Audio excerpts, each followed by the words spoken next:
Hi, I'm Romi.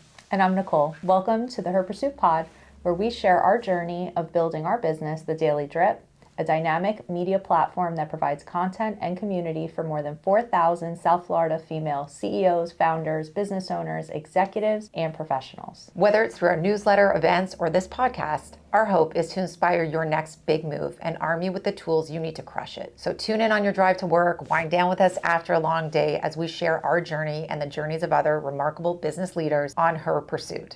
Hi, and welcome back to another episode of Her Pursuit. I'm Romi Wallach, co-founder of The Daily Drip, and I'm here with Maria Smith, one of our awesome thought leaders, and Casita Simpson, another thought leader.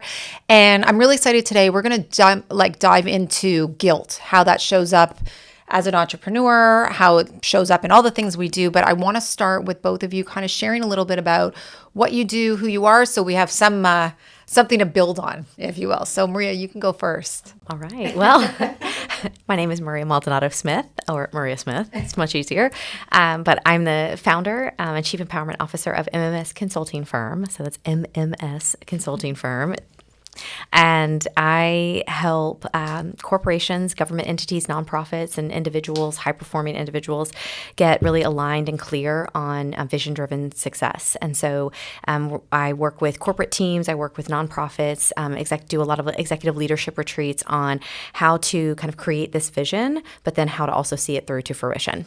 An action plan. Yes, action planning. And how long have you been on your entrepreneurial journey? Because I think as we talk about guilt, and that's really where it shows up a lot when you make that leap. So how long have you been on your own now? I started my company October 13th, 2020, and I left my corporate role June 18th of 2021. So this year will mark 4 years in June. Mm-hmm. Yeah, thanks. All right. We're sharing anniversaries.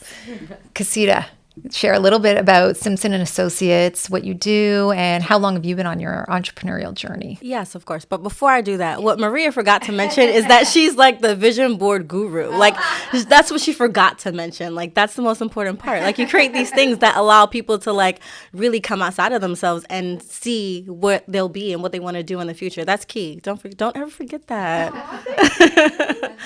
Okay, so I'm Casita Simpson. I am the owner and CEO of Simpson and Associates, and we help law firms truly streamline and become more efficient. And I know that's a bunch of words, but really we take their processes and we figure out ways to automate them. We leverage the case management system that the firm uses on a daily basis to figure out ways to allow their team to work independently, to help the process of case flow just move more smoothly without creating bottlenecks and inconsistencies in the system. We find gaps, we find cracks that the firm may not even realize that they have through different things that we do to be able to really help them just run more smoothly, to gain time back in their day, enjoy what they do, and make more money while doing it. I say that we work with law firms because I've been in the industry for 20 years, but in being a business owner for this year being 5 years now, I've had the privilege of helping other businesses as well with really just doing the same thing, leveraging automation, leveraging their processes, and being very clear on what their processes and their structure is, both for today and for the future, to scale and grow and just really use the technology that we all use on a daily basis to just get there a little bit quicker without being so in it every day. Yeah. Being more on the business instead of in the flow of the business every single day. Yeah, I love it. You're making it efficient. Yes. I dig efficiencies. I don't know how to do it, but I do love to operate within it. Yeah. So when do you find yourself feeling the most guilt? We kind of talked about it a little before we started the episode, because for me, I was saying that I don't deal with mom guilt really anymore because I didn't really launch career mode until my kids were much older. However, when I'm not working, I feel guilty because I think as an entrepreneur, there's always something that needs to be done. There's always something that we're always thinking about. And even if I take a few hours, there's a part of me that's like, well, and especially because I have a business partner, I don't want to not be keeping up, So I feel tremendous guilt taking a couple hours to do something for myself. So Maria, where does the guilt show up for you? And you're a working mom too. So you have you got guilt coming all over the place, I'm sure. Well, and the irony was that when I left corporate, it was because I was feeling this guilt. I was feeling a lot of that guilt. I think it had built up over years of just kind of like shoving that feeling down and being like, oh, but I'm doing this because I'm providing for them. Like I can't be there, but I'm providing for them in other ways. And then I think eventually that feeling just bubbles up and you're like, okay, but what are you really doing this for? And I think that misalignment is really what led me to now work with corporations and work with individuals to say, I want you to be aligned, because we should show up at our work not feeling the guilt. We should show up every day feeling like we know where we're at and why we're there, so that when that guilt does creep in, because it will, even when we are significantly aligned with where we're supposed to be, it still finds a way to creep in. So I think for me, it's just reminding myself of my why, especially now, because honestly, I probably work more and work harder than I ever did when I was in a corporate career. I was just gone a lot. I wasn't as present physically in my home as much than I am now. But even now, I struggle and I have to really set boundaries to say, okay, like staring at the computer is not going to make any more emails or any more leads come in. Like push back, take a break, go spend time with your child. But that's been the best thing for me, is that my little one, I tell people often, especially when I share with moms, that he was like my do-over, because I got to like do it right with him. My older two really bared the kind of the brunt of a lot of my travel. However, I will say I had a conversation with them a couple years ago, and we just was like casually in the car, and I was saying something to the tune of like, well, isn't it great because mom's like, oh, I'm around so much more, and they're like, really? They're like, were you gone a lot when we were younger? And I'm like, what? I'm like, you don't remember? You don't remember that I was gone? Like, so I think I internalized that guilt. And so I think there's two faces of guilt. I think there's what we internalize and the like the story we tell ourselves that, oh my gosh, you know, I should feel this way because I'm doing something I'm passionate about. I'm digging in. I am gone a lot. I am putting my effort and energy.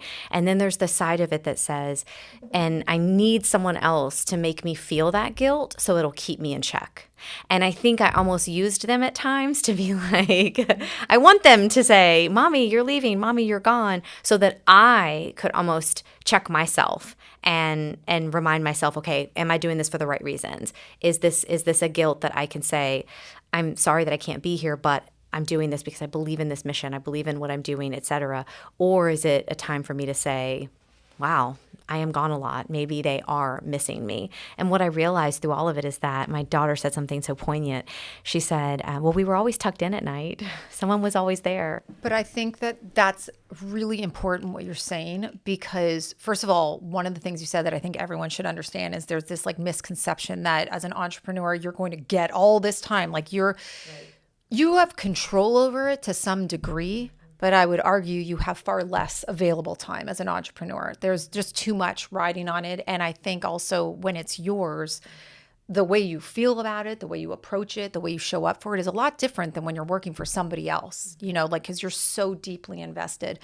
But the way Miriam describes how she felt is how I felt with my mom, with my parents. They worked full time. They were partners, entrepreneurs, but to her point, and I think, and I talk about this a lot with younger moms, is just that it's the quality of the time that you're spending. That's what leaves the imprint. It's not the hours. There are plenty of people that spend 24/7 with their kids that arguably probably shouldn't, you know, like it's how are you using the time you're with them? And that is a big thing. Like they think of that and they don't think of you traveling. They remember you putting them to bed at night.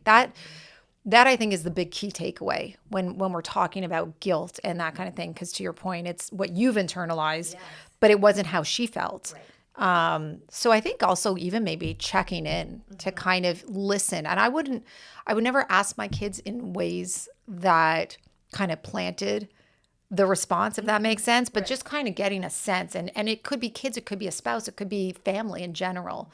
Casita, what about you? How does your guilt creep up as an entrepreneur? I think it's a little bit similar to what you were talking about earlier on about, you know, there never being like a balance, you know, a lot of the time actually being spent in the business or on the business and doing the things that allow the business to flourish, and feeling guilty that like you're not getting to do some of the other things. You're missing out on that friend's birthday. You're missing out on maybe your godkid's like party or something like that. You're missing out on all the other things that are going on around the world that you used to be a part of, and now you can't necessarily be a part of it because you're focused on building something. And I know that it probably was said somewhere at some point, but no one told me that when you start a business that you literally eat, breathe, sleep it. Like it almost is a requirement for you to show up and be in it as much as possible, because to get to the point where you can delegate, to get to the point where you can offload, to get to the point where you can just be away from it, that comes with time. You can't do that at the start of it. It won't function. It won't survive. The foundation of it is you being a part of it. And I think that that's where the guilt comes in, because it's like I'm constantly battling between, well, I need to show up for this because year 6, year 7, year 8, I will be able to loosen the reins a little bit. But it's like one thing that's a commodity, and I think you all can agree, is time. Yeah. You don't get that time back. So that's where my guilt comes in, is the time, like time. I want my time, but I have to also realize that, like to your point, and like you said, we do have some control over how we spend our time. So to say, okay, maybe let's wrap this up by like 5, 6, 7 o'clock, and being able to do something else. Earlier on, before I started my business, I was the biggest gym rat. Like I was in the gym all the time. And that is where guilt comes in as well, because it's like, I can't even do these things anymore. Like, what's going on? But yeah. Well, and I think especially, I use this with Nicole all the time when we're talking about some of the things that we're doing. And I just, like, I'll look at her and I'll be like, we're not saving lives. Mm-hmm. So no one is dying on the table if we don't get the blog post up, if we don't respond to said email in that moment. And Sebastian has hockey, so you should go, or, that kind of thing. But you said something super interesting. And, I think there's also a misconception. You hear work smarter, not harder. Mm-hmm. But I don't believe that in those early years, that's really, I feel like that's somewhat of a luxury. And I'm not saying to work stupid, but the harder part is essential in the beginning to figure out what the easier is. The smarter doesn't come until you're doing. Yes. And then you get the benefit of being smarter going forward. Yes. But to your point, the first 4, 5, 6 years, it's a constant. It requires a lot of your attention, and it requires a lot. What I have learned, for me anyway, is that there's something to be said for this feeling of like, I got to keep working, and then recognizing like the work I'm doing right now is shit. It's not even good work. And so who am I serving? Yes. Right? Like the quality of my work right now looks like crap because I'm so tired or I'm so fried, and checking in with myself to see like I'm better served if I step away and do almost anything else and come back fresh. I'll work better and I'll have better results rather than just like keep going because I feel like I shouldn't stop because it's not finished. What's not finished? Like nothing's ever finished. Right, yeah, right. Like as soon as you wrap up a client, there's follow-up, there's something, you're never finished. Right.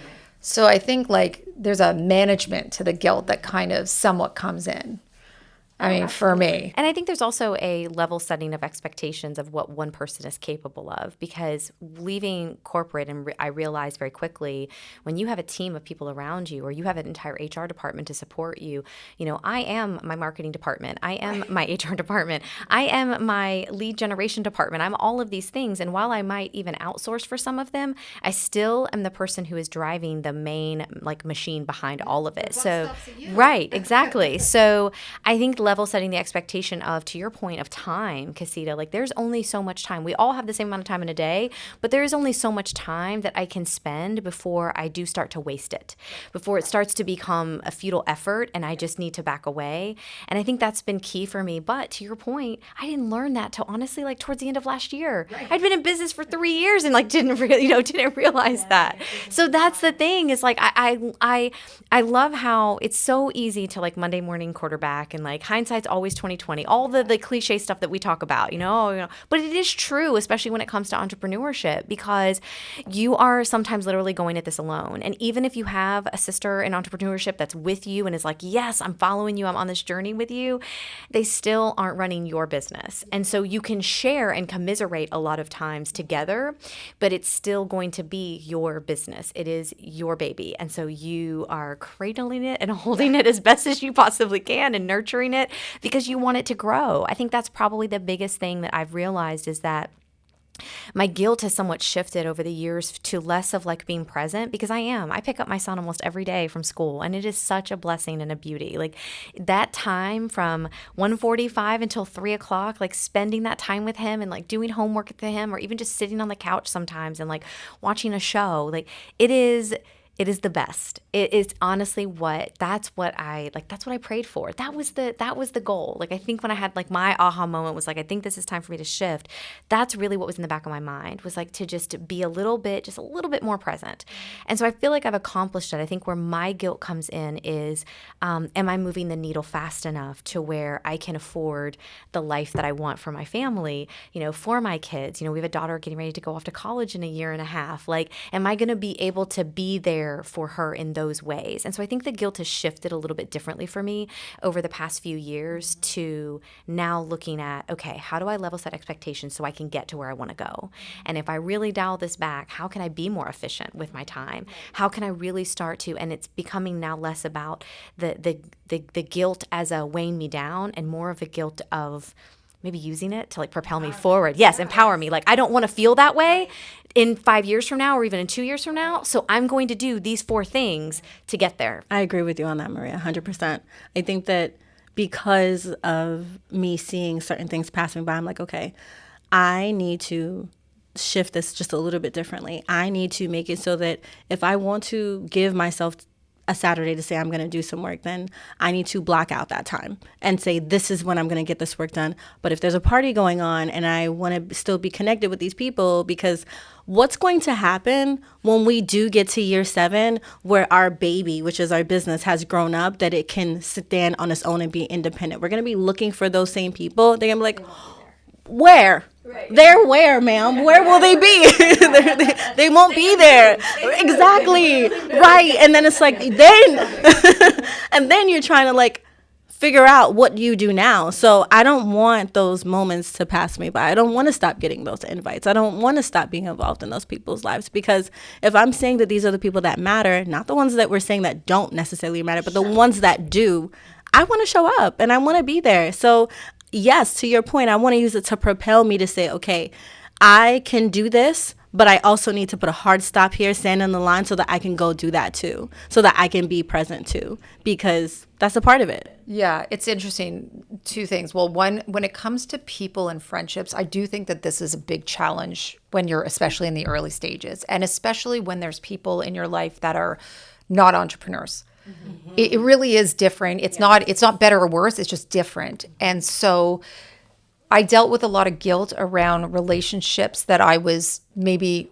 shedding or letting go of, but recognized that the relationships that I wanted to pour back into were to the people that understood what I was going through, that weren't adding stress and pressure and guilt by saying, you never do this, or you're never around, or you're this, but rather like, I love you. How are you doing? Like just a shout out. And that to me was also very different. Like when you talk about leveling expectations, I think like for me, I needed people around me to level their expectations, that I was not available like I had been prior, like pre-daily drip almost, that I had something that I really cared about a lot. And it's not that like work is everything, but this is so much bigger than that for me. And I was so proud of myself for the first time in my life doing something outside of my kids. And so the friendships that have survived that and the relationships are the people that understood that were able to be like, I'm so proud of you too. And I'm here for you and I'm cheering for you. And I know I haven't seen you in 3 months, but that's okay. Yeah. Versus the people that were just like, you never around, like you never want to do that, and adding pressure. Like I had people that were causing more stress. And then I was in a place of like, they're I can't bringing manage out that guilt in you. Yes. They're causing you to like feel bad. And it's bad. like, and then it gets to a place where you're like, I don't even have the bandwidth to deal with that, right, to even have the hard conversations. Yeah. And so now I'm just going ghost. Right. And I don't feel good about that either, but it's right, like, I mean, there's just only so much going around. I had a very interesting conversation with someone not too long ago who's also an entrepreneur. And she was saying like, yeah, now I want to I really want to get up at 5. And, she's going through it. And I said, why do you want to get up at 5? Because there is this, thing that goes around where for some reason, like the earlier you get up in the day, the better the entrepreneur you will be. Mm-hmm.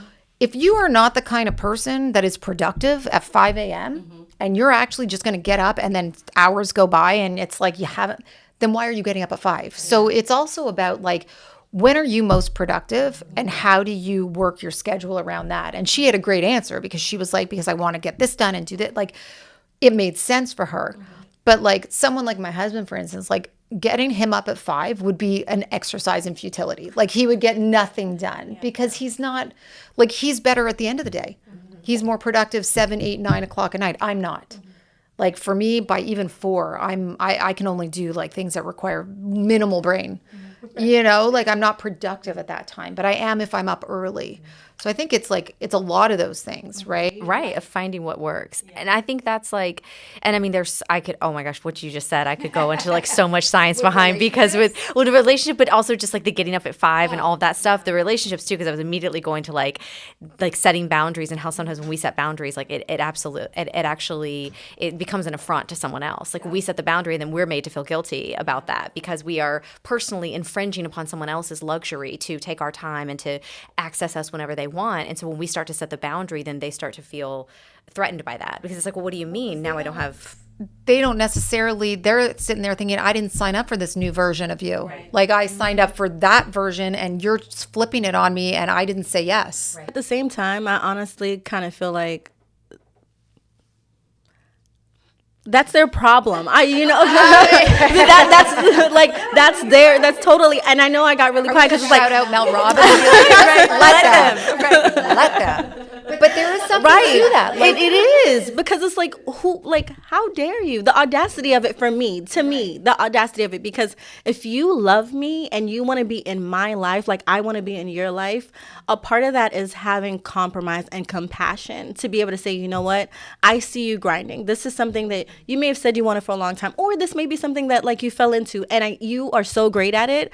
I just want to be here on the sidelines to celebrate you. I will be here. I will be around. Those are the friendships, which why I said the ones that you want in your life, to cultivate them, to grow them, to be there for them so that, you know, you guys can continue on that same journey. But the ones that are like that are like making it about them and bringing out this guilt that's not necessary, I think that it has to happen because you have to shed off that dead weight. Yeah. Because to get to where you want to get to, that dead weight doesn't do anything for you anyway. So you drag them along for what? To do what? To constantly feel like you're inadequate, to constantly feel like you're missing something, to constantly feel like you it's almost like you matter, but you don't matter because they matter more. Like, when did that become a thing?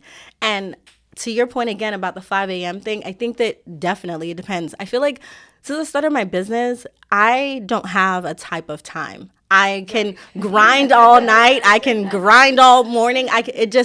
But it's the quietest in the morning, you know? So if I can get up early and have my personal time, my time to be with God, universe, whatever that is to you guys, but like just be, you know, have that time to personally get into the move of the day. Because when I first started the business, it was always like, okay, I'm gonna get up and I'm gonna start. I'm gonna get up and I'm gonna start. And there was not, this is so much more peaceful because I'm starting with myself, then doing something that releases endorphins, and then showing up to my business. So by the time I show up to my business, I'm showing up in the best version of myself, doing the best things, the best work that I could possibly do. Because nothing is stressing me as much anymore. Right. Because it's all relative. Is this going to kill me? Am I going to die? No, it's fine. Yes. It is fine. Yes. You know, and I'm grateful for having the privilege and the luxury, because we have to remember that this is a luxury. So many people want to do this. Some people don't make it past year 1. To be in business 4 years, 5 years, the Daily Drip, you know, to be able to be around for any length of time is a gift and a luxury. And I'm constantly reminding myself how grateful I am for that, and that, you know, there is an assignment and a purpose to doing all of this. And I don't want to lose focus of that. So whatever that means, guilt or no guilt, I want to be here to go through the different versions of what it means to run this business. It's hard to, when you do a lot of what we do, and especially for me, like with the Daily Drip, there's a lot of visual, right? So like if you're just looking at my social media or you're looking at LinkedIn or whatever, all I do is go out. right? So then when people approach me, they're like, well, you have time for all of this. And I'm like, it's very hard for them to wrap their heads around the fact that what you see is work. This is me doing my job. And then when I have a night that I don't have to go out, I don't have other plans. That's not why I'm not seeing you. I cannot have one more conversation. I can talk to 0 more people, and I need like sacred downtime to recharge. And that's hard for people because we live in a world where we're watching a lot. We're watching everyone around us. It looks glamorous. It looks like all you do is have coffee and go for lunches and, oh my God, selfies and whatever. And people, like, they have no idea, right? Like what that takes out of you also, and the energy it requires. And so then there's extra guilt that comes with that because you feel like you're compensating for their interpretation of what's going on.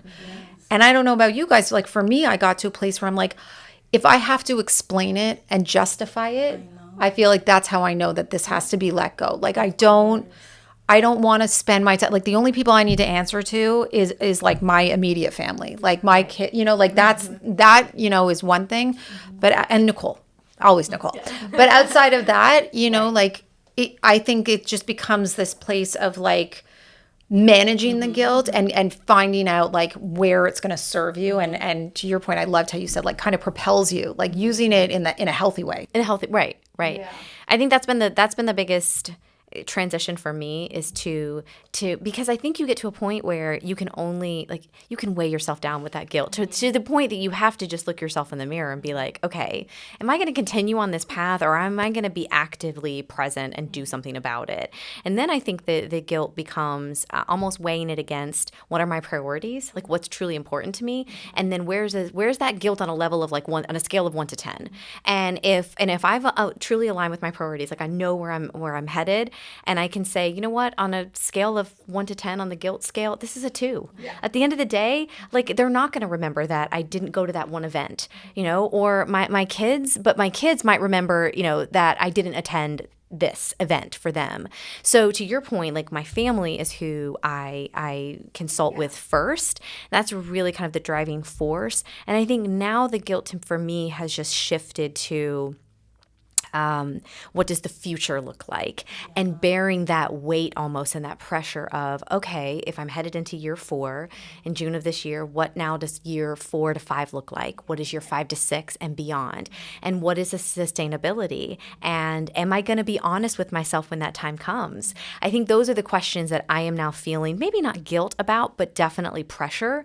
But I think because I'm more hyper-focused and hyper-aware of guilt and what it can do, I'm already preemptively, at least hopefully, addressing some of those questions because I've done the 5 a.m. club. I've done it. Robin Sharma, I've done the 5 a.m. club. I've also, I'm a night owl by nature. And actually that's kind of what I learned by reading his book. I then ended up like looking into some other research and finding out that your husband is probably more physiologically and biologically designed to be a night owl. Right. Like there are people who just, that is their time to shine. And so I've learned to embrace those aspects of myself, but I think I didn't realize that until entrepreneurship because a corporate environment really boxes you into like a 9 to 5, a 7 to 4, 8 to whatever, And so it kind of provides that structure for you.